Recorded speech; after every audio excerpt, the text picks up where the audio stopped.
para elevar el debate, Y asesinado de Cordero.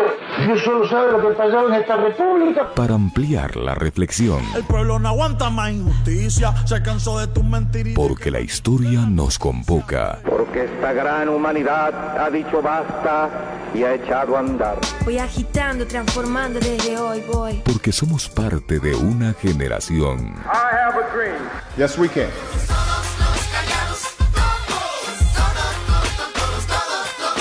Esto es Vanguardiando. Bienvenidos. ¿Cómo vas? Hoy has estado echando chispas todo el santo día. ¿Qué te pasa?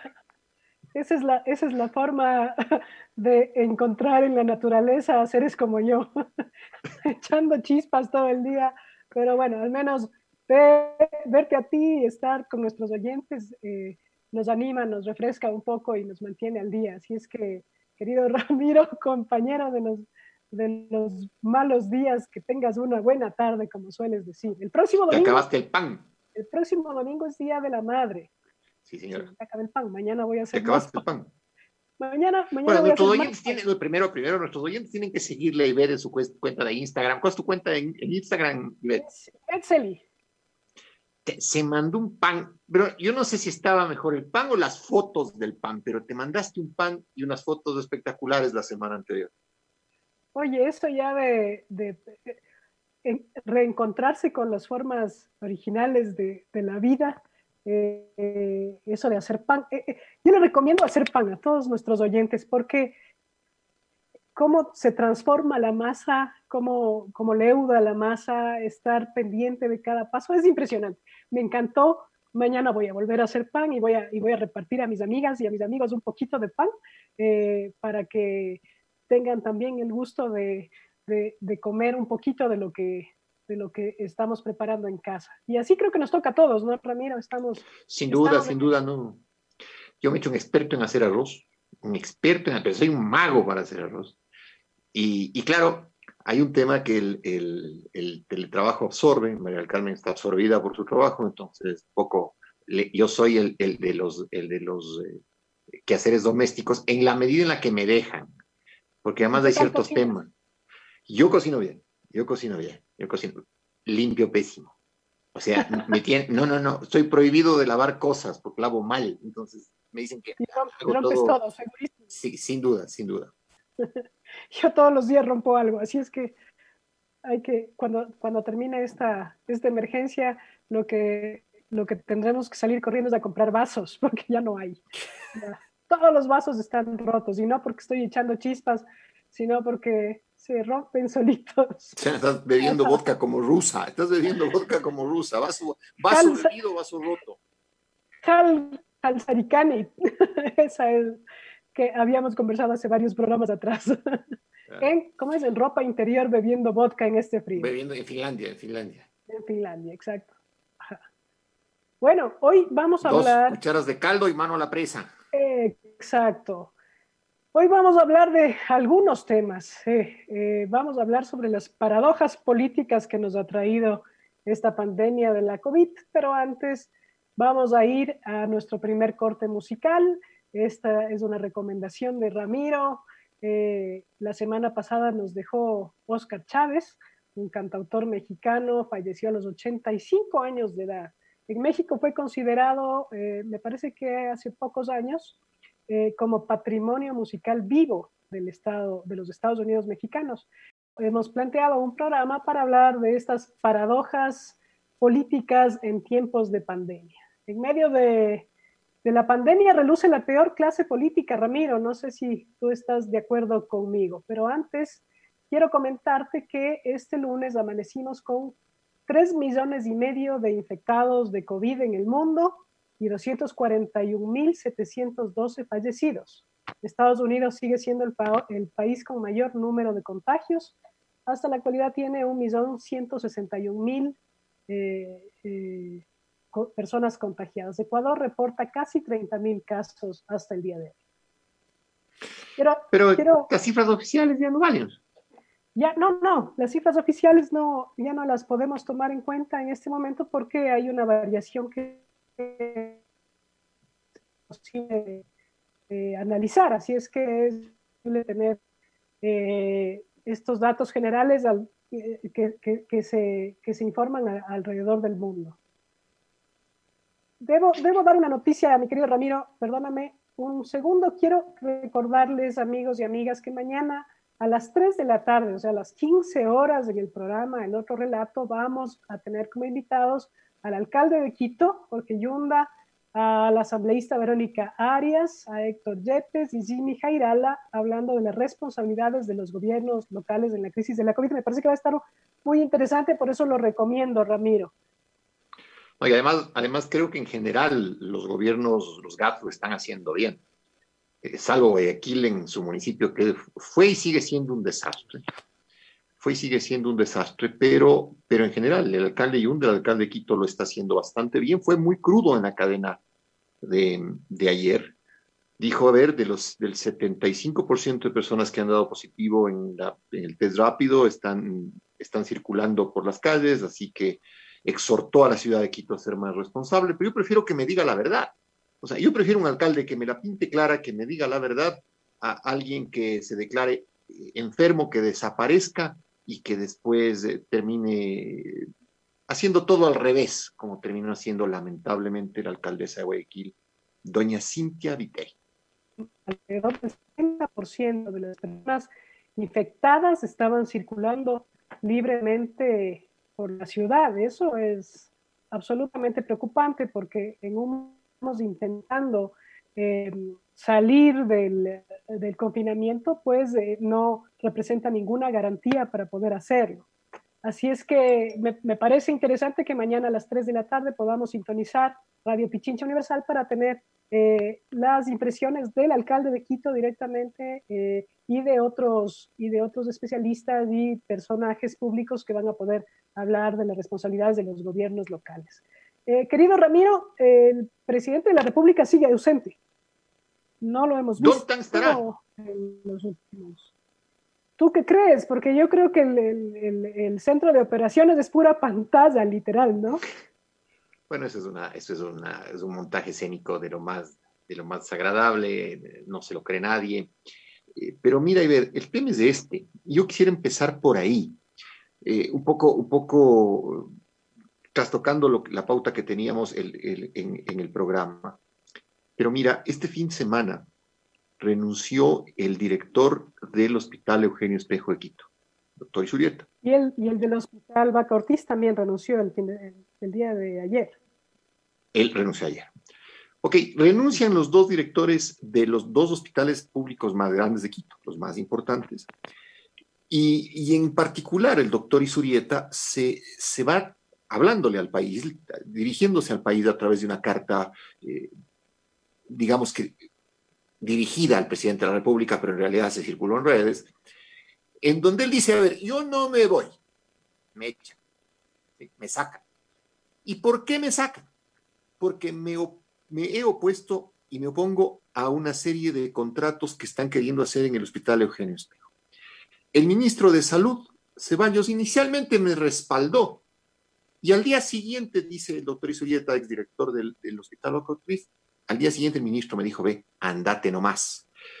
Y Izquierdo reflexiona y dice, ¿qué altas serán los contactos, las palancas que tienen estas redes que quieren involucrarse en compras públicas?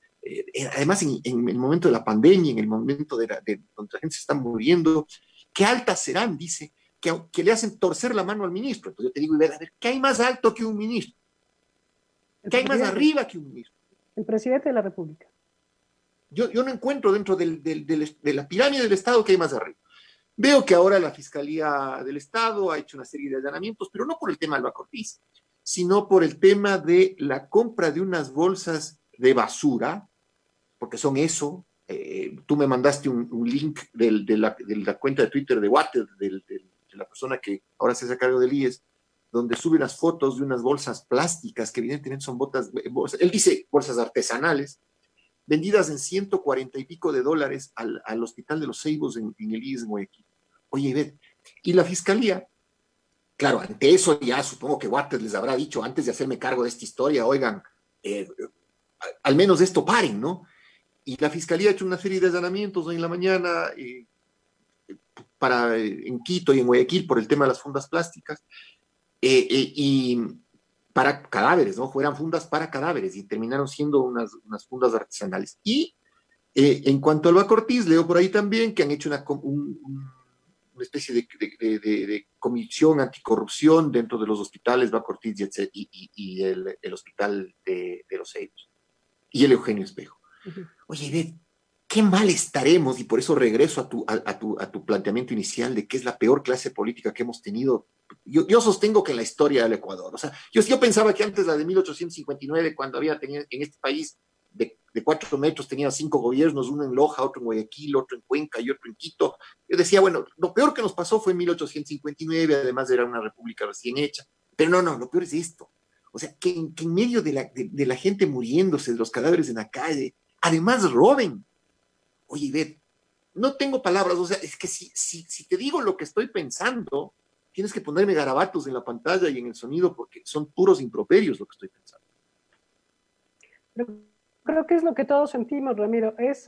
Para mi pensar, es criminal lo que está sucediendo. Es criminal, es abusivo, es vergonzoso. Ya no, bien tú dices, no se encuentran palabras. Yo te decía ahora en la mañana, ¿viste El Hoyo? Esa película tan dura que yo creo que en este momento vale la pena verlo. Hace un par de semanas yo dije, no la recomiendo. Yo creo que la película El Hoyo es una película durísima, es hasta, me parece que no es para menores de 21 años inclusive, pero relata con absoluta claridad y desconocer qué tan profundo puede llegar. Y esa es la analogía de este gobierno. Yo creo que este gobierno no termina de topar fondo. No topamos fondo, cada día es una sorpresa nueva. La semana pasada hablábamos de que cada momento, cada día teníamos una noticia que nos lograba sorprender. Pero no termina de sorprendernos, Ramiro. No termina. No tiene fondo. Es una caída libre en donde nos arrastra. En El Hoyo no he visto la película porque mi hijo José Ignacio me dijo, papá, no la veas. Te vas a traumar. Es impactante. Sí, además es más o menos como lo que yo te decía en la mañana, acaba de morir y además creo que hay que mencionarlo, también un gran cantante de la música ecuatoriana, Claudio Vallejo, y te dije, pongamos una canción de Claudio Vallejo, y me puse a buscar, pero yo que soy rocolero, confieso que soy rocolero, soy chichero, pero dije, no, si ponemos una canción de estas, olvídate, o sea, no solamente que se va a la audiencia, sino que se va a la audiencia a vivir y a matarse, estaba muy fuerte. Por eso no quiero ver El Hoyo. Pero yo entiendo el punto. Imagínate. Yo entiendo el punto. Es decir, yo creo que siempre se puede estar peor. Y lamentablemente, Moreno y su gobierno se superan en la peoridad. Vos me pasaste también alguna vez la pospeoridad estamos viviendo. La pospeoridad. O sea, Moreno se supera absolutamente. O sea, y su gabinete y sus funcionarios no es caída libre, me explico. O sea, ya más bien lo que deberíamos tomar nota en este programa es qué va a ser peor que esto que tengamos que conversar la próxima semana. Sí, es que solo estaba yo recordando, Ramiro, mientras preparábamos la pauta del día de hoy, que cuando la ministra Andramuño renunció, ella ya había hecho referencia a este círculo de poder y de corrupción que intentaban ponerle supuestamente bajo su administración. Ella también reclamaba y, bueno, se encargaron de decir que la mujer era una inoperante, que sí lo habría sido, por supuesto, pero ya dio un aviso inicial. Pero robar de esta manera, en medio de la pandemia, como dices, en medio de la gente que está muriendo, en medio del dolor y de la tristeza, de esta pobreza que se incrementa, ya no tiene parangón. O sea, pero ya... no te sorprendas, Iván. No te es sorprendas. como decía Rubén Blades, Ramiro, es como apagar un cigarrillo encima de un muerto. Déjame contarte una cosa. A ver, a mí me da escalofríos, ¿no? Me da escalofríos ver lo que está pasando. Pero déjame contarte una cosa. mi suegro, el abuelo de mis hijos, porque el parentesco por filiación no se pierde, él estuvo en el rescate de uno de los aviones Sabeta que se encontraron que se extraviaron durante el siglo XX y no sabías dónde estaban y toda la cosa, en el avión que rescataron en Pastaza. Y él me contaba que encontraron los cadáveres desvalijados. O sea, cuando los militares llegaron al punto, estamos hablando de finales del siglo XX, cuando llegaron al punto, los cadáveres estaban desvalijados. Lo primero que ocurre cuando hay un accidente aéreo, suele ser que se acerca la gente a desvalijar los cadáveres. Así de chocante es lo que leo en las noticias todo el día. O sea, obviamente, ¿no? Aparte de que en el Teodoro Maldonado de Guayaquil, literal, se robaron dinero de las cuentas de los pacientes que murieron en el hospital.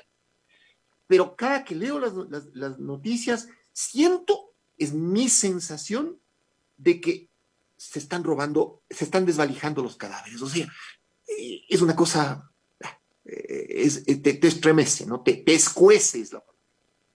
Bueno, ese es el resultado y el reflejo de lo que ha sucedido en estos días y en estas semanas. Guayaquil ha sido catalogada como la ciudad más golpeada del mundo por la pandemia de COVID.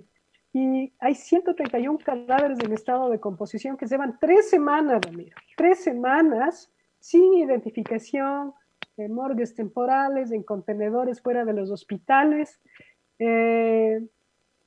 Hay gente que ha recibido las cenizas de su familiar querido al tiempo en el que el familiar está recibiendo atención médica en un hospital. Hay personas no saben quién se murió, no saben quién se murió. Les ha llegado las cenizas de una persona que supuestamente es su familiar y después le está en la página web que ha sido enterrado en tal lado y después le dicen, no, está en una de los contenedores del cadáver. O sea, esta agresión con los derechos humanos, esta falta de criterio, es lo que estamos viendo con el reflejo de lo que sucede en los hospitales del país, en los hospitales públicos. Eso es la realidad que estamos viviendo. O sea, el hecho de que desfalquen los hospitales, de que se roben los recursos, de que hagan compras fraudulentas, también se refleja en la pobreza de la administración de esos mismos hospitales. No sé si me hago entender. No, de acuerdo, pero ojo, Ibe, también es una demostración de lo descompuesta que está la sociedad ecuatoriana. O sea, el hecho de que ya no te sorprende. O sea, Ibe, yo te decía, cuando mencionaste las cifras, ya ni las menciones, eso ya no vale. Y todavía tienen la desfachatez de día a día seguir sacando cifras que ya todo el mundo les dice, vean eso, el mundo, ¿no? Y literal, o sea, es el New York Times, el Financial Times, la CNN, la Deutsche Welle, o sea, el mundo les dice, vean ustedes con sus cifras, olvídenlo, no, eso ya no sirve. Pero tienen la caradura, el descaro de salir día a día, ¿no? Con la mascarita y decir, sí, las cifras son estas. Pero otra cosa que te iba a decir, Ivette, es cuando esto termine, porque va a terminará el 2021, terminará antes, terminará después, va a terminar la pandemia y el gobierno, ¿sí? Va a terminar. ¿Cuándo termina? No hay mal que dure 100 años. Así es, va a terminar. Hay que hacer una comisión de la verdad para saber exactamente quiénes murieron, a cuántas personas y a qué personas les mandaron a morir a su casa. Porque eso pasó, es decir, vea, váyase a su casa. Mira, lo que dice el alcalde de Quito, dice ahí el 75% de personas que están circulando, y las personas deberían estar aisladas. O sea, cuando tú ves, por ejemplo, en Italia que están adecuados coliseos y sitios comunales para mantener la cuarentena, pues te preguntas, ¿por qué no en el Ecuador se ha hecho eso? A pesar de ser uno de los países, si no el segundo país más golpeado por el COVID en el mundo, ¿por qué no se hizo eso? Porque no les dio la gana. O sea, porque mandaban a la gente a morir a su casa. Entonces hay que hacer esa comisión de la verdad para saber cuántos son los muertos por el COVID, por qué no si se les dio o no atención hospitalaria. Porque eso no puede ser, Ivette, no puede ser. ¿Quiénes hicieron compras públicas en este tiempo? No solamente los que aparecen como firmones. Probablemente la Fiscalía hoy en la mañana habrá detenido para investigación a firmones, ¿no? tipos que les dicen, ve, gánate un billete y pon la firma. Pero hay que hacer una comisión de la verdad y esto no puede quedarse así, porque ni la Fiscalía, ni la Contraloría, ni la Asamblea están en condiciones de hacer una investigación seria porque su compromiso con este gobierno también es un compromiso venal, institucionalmente venal. Sí, las personas están en otra historia, pero institucionalmente venal. A eso, Ramiro, hay que sumarle que ya hablaremos en el siguiente bloque, el servilismo con el Fondo Monetario Internacional y el problema económico. Pero tenemos que ir a una pausa. Está rojo del coraje, Ramiro, con justa razón. Vamos a ir a una pausa porque hay que levantar la voz, hay que sacar la voz. Con 34 minutos, Ramiro, hay mucha gente que está conectada. Saludos grandes, Ernesto Villacrés, Patricio Cisneros, Mauricio Porras, Daniela Barragán, Claudia Díaz, Yuyito, saludos, qué chévere que estés viéndonos. Vale Salgado, gracias, dice, se les extraña la semana entera, saludos. Mariela Cisneros, señora, hemos leído su comentario y es importante que usted pueda acceder a los beneficios del Patronato Municipal San José o que pueda acceder también a los beneficios de la Prefectura de Pichincha. Así es que si puede, si usted tiene la posibilidad de ingresar a la página web e inscribirse, sería muy, muy importante, porque como usted hay muchas personas que están también pasando las duras y sin poder tener ningún sustento para el día a día. Así es que le estamos poniendo atención, estamos leyendo todo lo que nos envían. Nos envían también saludos desde Chile, abrazos, gracias por estar con nosotros. Estábamos hablando de las paradojas de la política en el COVID, Ramiro, estabas cada vez enfureciéndote más al comentar los temas de corrupción. Rubicundo. Esa es la palabra, rubicundo. Y yo quería iniciar este segundo bloque con el servilismo gubernamental ante el FMI. ¿Por qué razón, Ramiro? Porque lo que hemos visto, la cantidad de muertes en Guayaquil, la cantidad de muertes en todo el país, porque no solamente Guayaquil, toma en cuenta, Santa Elena tiene muchísimos problemas con la pandemia. Hay muchas poblaciones de la costa que están muy abatidas por la pandemia. Y esto tiene una respuesta o una explicación. En el momento en que el Ministerio de Finanzas decide pagar los bonos de la deuda, no son 324 millones, sino 341 millones de dólares que fueron pagados, el Estado se quedó sin liquidez para poder atender la emergencia en el tiempo en que debía. Y esto significó que no llegaron los recursos de manera oportuna, con lo cual es tarde todo lo que después se intentó hacer, el mismo discurso de que ahora la producción, de que sí, de que tenemos que empezar a ver con buenos ojos porque la curva ha bajado y demás, que no, como tú bien has dicho, sin cifras no podemos tener esa realidad a mano. Vemos que la atención de la emergencia no fue oportuna porque el Estado no tuvo los recursos. Ni siquiera tuvo los recursos para cubrir sueldos a fin de mes.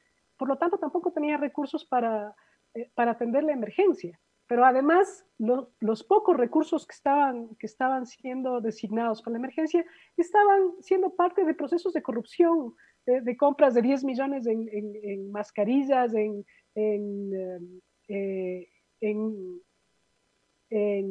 elementos de uso médico que estaban con sobreprecio. Entonces, se desbordó el sistema sanitario, se desbordó la cantidad de muertos porque no tuvieron la atención oportuna, porque el Estado no les dio la atención oportuna. En eso yo pienso que nadie se puede esconder, nadie puede decir que no, que lo atendieron oportunamente, que estaban preparados para la emergencia. Yo no vi ninguna preparación ante la emergencia, Ramiro. El tema aquí es que además es un gobierno mentiroso, porque cuando dijeron que iban a pagar, que no se preocupen, que vamos a pagar los 340 millones de dólares a los tenedores de los bonos, no se preocupen porque van a venir 2.000 millones de dólares del Fondo Monetario. ¿Te acuerdas? Así es. No vino nada. Y ahora están diciendo que el fondo les va a dar 700 millones de dólares, que no es que sea el gran favor del fondo, es lo que te corresponde en temas de emergencia por ser parte del Fondo Monetario Internacional. El problema es que ya yo me canso de decir lo mismo, pero si no inyectan el dinero que venga al bolsillo del ciudadano, a la economía, esto no va a ser superable, no vamos a salir, no hay forma de que entiendan. Tú te diste el trabajo ayer, me parece, o el día lunes, de ver de oír un poco el debate en la Asamblea Nacional. Y no hay forma de que entiendan, o sea, es un tema de que parece que la ley va a salir con los impuestos tal cual están, y eso nos va a matar, o sea, es un golpe brutal a una sociedad que está enferma, que está muriéndose, que está desempleada. La señora que te acaba de escribir y dice, vea, se me acabó el dinero para comer, cuando el Estado debería garantizarle eso, para eso está el Estado. O sea, el Estado no está para otra cosa, no está para que al presidente le pongan la banda presidencial, le toquen la trompeta, le toquen el himno, le den un celular, hayan 4 ñatos que le estén empujando, cuidando, que le estén abriendo las puertas. No está para eso, ¿no? El funcionario público no está para poner en su currículum, fui ministro, fui viceministro, fui lo que fuera. No, no, es un compromiso con la gente. El asambleísta, quien sea, no está para dar un discurso. Los discursos se terminan en las actas del Congreso, y en las actas del Congreso, y ver, no lee nadie, no leen ni los archiveros del Congreso una vez puestas en los cajones. Hay que darle solución a las necesidades de las personas, y eso no hay. Y no hay porque están con anteojeras, como esos caballos a los que les cierras los ojos, les pones anteojeras y van a un solo objetivo: recoger dinero para equilibrar las cuentas públicas y poder pagar a los acreedores. Oye, Ivette, es una cosa impresionante. Te digo, te puedes quedar sin voz, que no te oyen, es como darte contra una pared. Sí, es impresionante. Además, es un gobierno que está como mediando a través de las redes sociales, a través del Twitter. La gente se levanta, medio que rectifican, después otra vez vuelven a la misma historia. Es muy complicado, porque como tampoco hay una vocería oficial, bueno, el señor Roldán, yo me enteré la semana pasada que ha sido el vocero oficial del presidente, no existe una vocería que te diga, bueno, vamos por este camino y esto es lo que va a pasar en los siguientes meses o en las siguientes semanas. Entonces, se ha permitido cualquier cantidad de cosas: fuga de capitales hacia el exterior, el riesgo de la dolarización, que es impresionante, la exigencia de más impuestos a la clase media, y esta semana, Ramiro, le tocan a la educación pública, cuando es constitucionalmente garantizada. Ni siquiera en un estado de excepción el Estado puede tomar recursos ni de salud ni de educación, pero se han recortado 98 millones de dólares a la educación, lo que pone en riesgo la calidad y la estabilidad de la educación pública, Ramiro.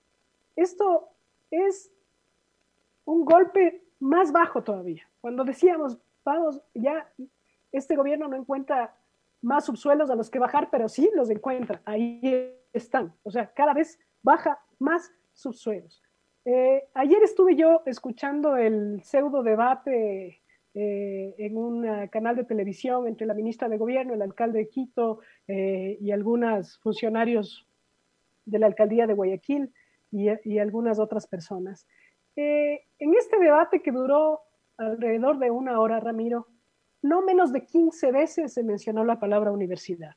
Yo la estaba contando porque quería ver cuántas veces hacían referencia a la universidad. Sí, las universidades nos están ayudando a hacer las pruebas de COVID. Las universidades están levantando datos, las universidades están con sus laboratorios aportando, las universidades han aportado con sus estudiantes, con sus residentes, con la gente de medicina y sus laboratorios para apoyar a la pandemia. Y al mismo tiempo, la universidad está siendo recortada en su presupuesto. Estamos hablando de aproximadamente el 30% de los funcionarios, de los docentes de las universidades públicas que se quedarán sin empleo, y más de 400,000 estudiantes que perderán el derecho a la educación pública. Entre muchas otras cosas, esta mañana escuchaba al rector de la Universidad Central que hablaba del cierre de carreras en el área de salud, porque el área de salud es la más afectada, que parece que no entendimos nada, que cuando ya había quedado claro, aparentemente había quedado claro, que la salud pública, que el aparato público debía prever la estabilidad de la ciudadanía, sobre todo en este tipo de casos, ¡plac!, se recorta el presupuesto a la educación y las áreas y las carreras de salud son las más afectadas, Ramiro. Pero mira la sinrazón y la torpeza de la medida.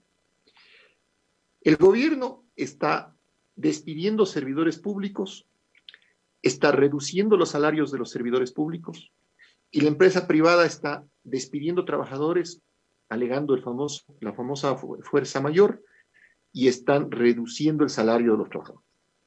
Dime una cosa, Iber, ¿dónde van a educarse los hijos de las personas que están siendo despedidas, desempleadas, reducir a su salario?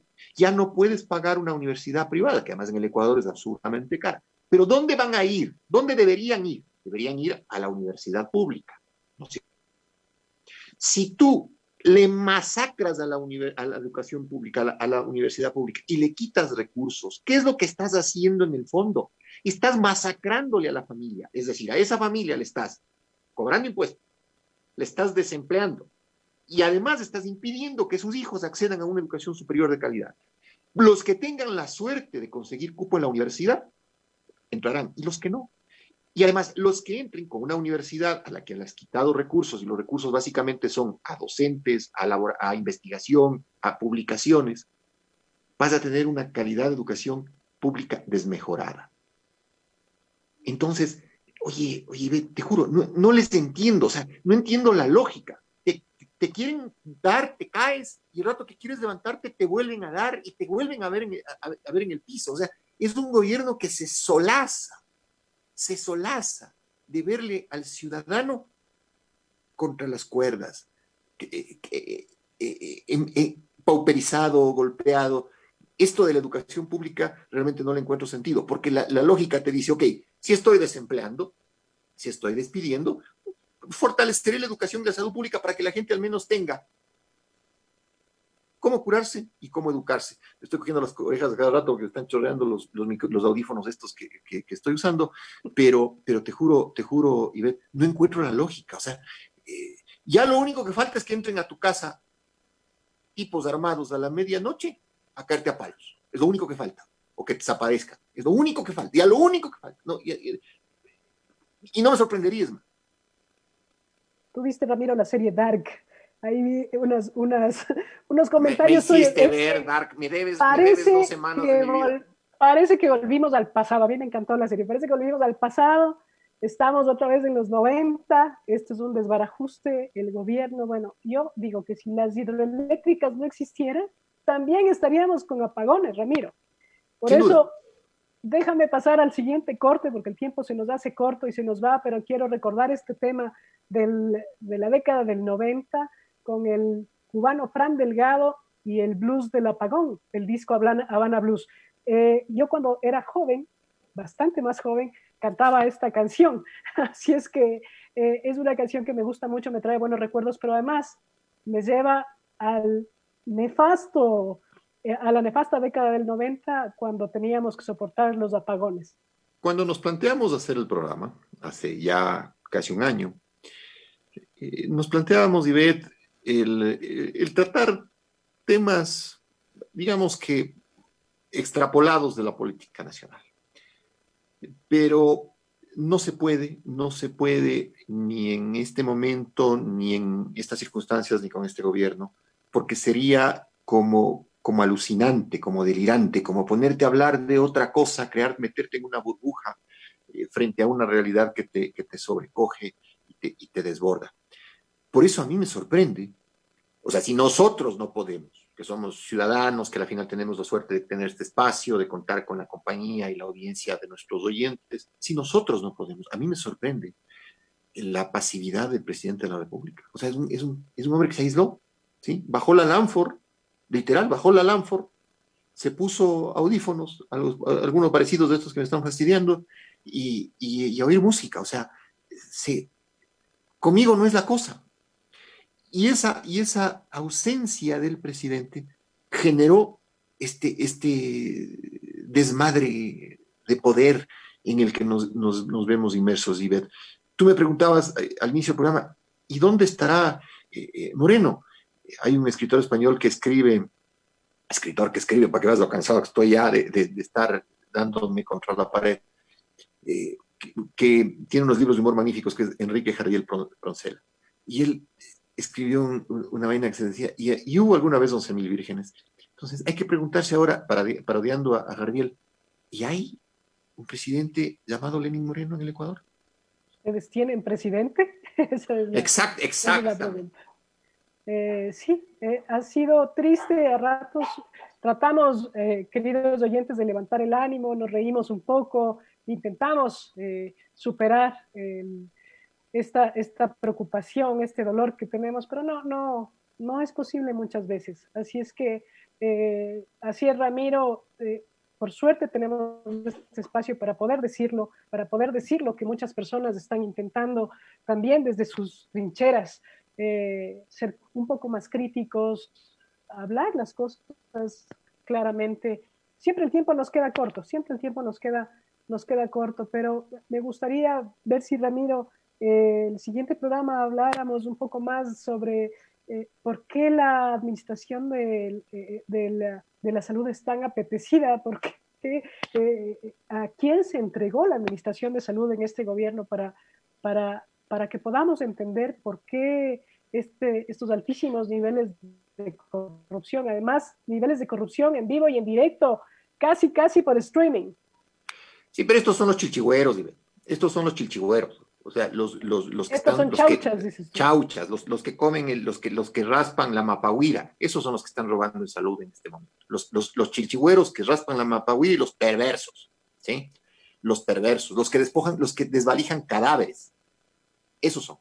Porque los grandes negocios están en otro lado, pues están en las concesiones mineras, están en la concesión de la refinería, están en telecomunicaciones. Lo que ocurre es que esto nos duele como ponernos mertiolate en la herida, como poner sal en la herida, porque, oye, si ya no respetas una persona que está enferma, que está despedida, que está dolida, que está jodida, si encima le das, es patearle en el suelo. Yo soy de la vieja escuela, Ivette.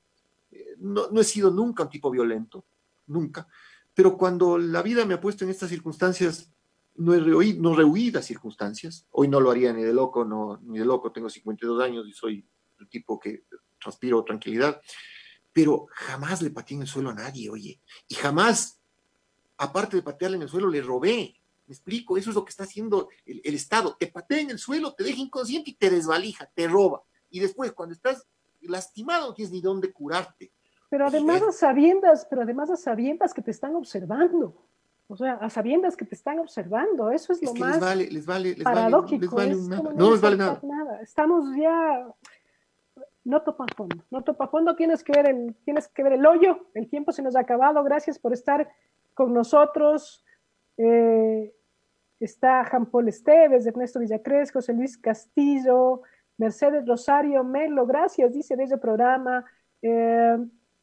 Mucha gente, Fausto Jiménez Ortega, no voy a Rosario Angélica Pulupa, saludos a todos, gracias. El próximo domingo es Día de la Madre, por favor, si tienen madres viejitas como nuestras mamacitas, hay que ponerlas a buen recaudo, no les vayamos a visitar, toda la familia, porque ponemos en riesgo la salud de nuestras madres. Nuestras viejitas tienen que estar bien cuidadas. Yo le mando un abrazo, un beso grande a mi mamá, a mi hermana, a mi cuñada. Las madres de mi familia les quiero mucho, no nos vamos a poder ver porque tenemos que guardar la distancia, pero mi abrazo de este día lunes al siguiente domingo para el Día de la Madre. Ramiro, a tu madre también, un abrazo grande.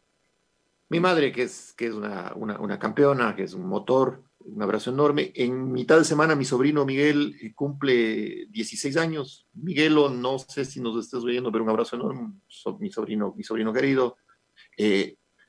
Y vamos caminando, vamos tratando de caminar levantando los pies del fango, a donde lamentablemente nos ha llevado a caminar el gobierno de Moreno. Espero verte el próximo lunes a las 6 de la tarde, será igual por esta vía. Te mando un abrazo y nos veremos con todos lunes 18 horas. Gracias. Gracias a todos, querido Ramiro y queridos compañeros de los malos días. Que tengan una buena noche, como dice Ramiro.